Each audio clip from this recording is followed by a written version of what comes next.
Ya, pemirsa, ekonomi Indonesia tumbuh sesuai harapan, yaitu di kisaran 5%-an di tengah perlambatan ekonomi dunia atau global dan penurunan harga komoditas ekspor unggulan. Pertanyaannya, apakah pertumbuhan ekonomi Indonesia yang ada di atas 5% ini sejalan dengan pemerataan ekonomi di Indonesia? Kita akan membahasnya bersama dengan Direktur Selyos Bima Yudhistira. Bima, selamat pagi. Selamat pagi. Ya, Bima, tadi kami sudah memberikan gambaran data kepada pemirsa Zona Bisnis Metro TV bahwa pertumbuhan ekonomi di atas 5%, tetapi terlihat bahwa memang penyumbangnya ada beberapa sektor tertentu. Lalu juga yang kita lihat LNPRT yang dikatakan adalah sebagian besar sumbangan dari persiapan pemilu, itu yang mendorong pertumbuhan ekonomi berdasarkan kelompok pengeluaran.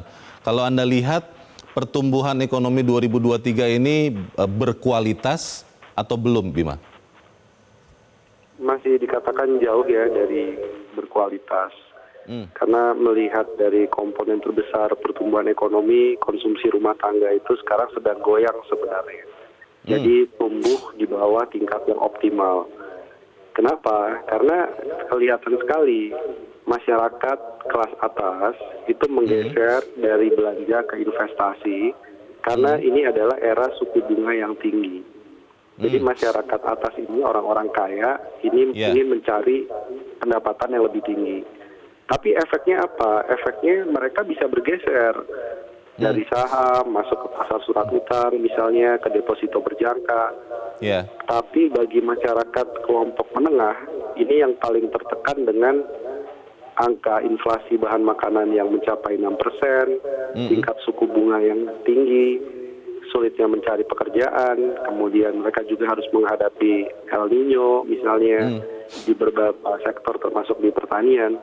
Jadi ini menyebabkan ketimpangan, sehingga pertanyaannya ekonomi dianggap bisa tumbuh 5% ini tidak menciptakan kualitas pertumbuhan ekonomi bagi seluruh kelompok masyarakat.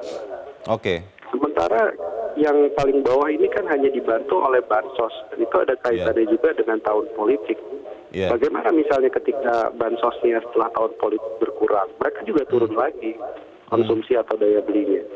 Jadi inilah yang menyebabkan kita melihat mau bicara konsumsi dari sisi lapangan kerja, dari sisi investasi, ada penurunan kualitas di berbagai indikator ekonomi. Bima, ada satu yang menarik bahwa kan disebut selalu bahwa investasi itu bertumbuh terus. Investasi asing juga katanya bertumbuh terus.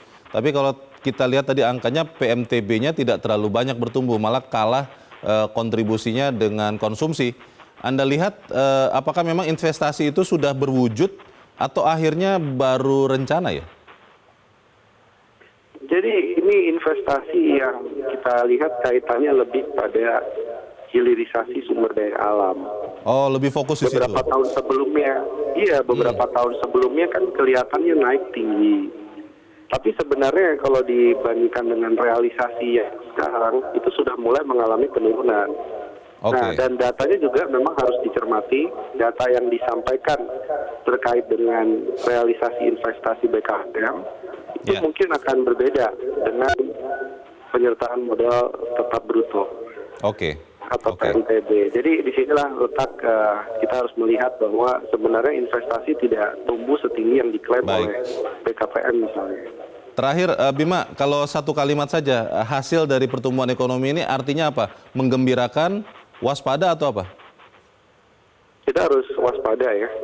Karena dengan angka yang sebenarnya 5% pasca pandemi, ini satu tidak cukup untuk menciptakan lapangan kerja.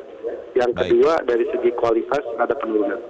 Baik, kita harap ini menjadi perhatian. Kita berterima kasih untuk Direktur Selyos Bima Yudhistira yang sudah mencerahkan kami pagi ini. Selamat pagi, Bima. Jelajahi cara baru mendapatkan informasi. Download Metro TV Extend sekarang.